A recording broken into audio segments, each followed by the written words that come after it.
Hello hi hello welcome to Khyathi blogs. ఈరోజు పిల్లలతో మేము బయటకు వెళ్ళాము ఈ ఎక్వేరియంలో ఫిషెస్ చూడడానికి. ఈ ఫిషెస్ చూడడానికి చాలా బాగున్నాయి.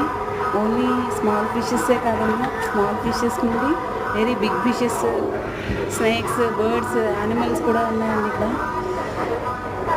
ఇవన్నీ చూసి మేము చాలా బాగా ఎంజాయ్ చేసాము. మీరు కూడా ఎంజాయ్ చేయాలని కోరుకుంటూ మీ ఖ్యాతి బ్లాగ్స్ ఛానల్ ప్లీజ్ సబ్స్క్రైబ్.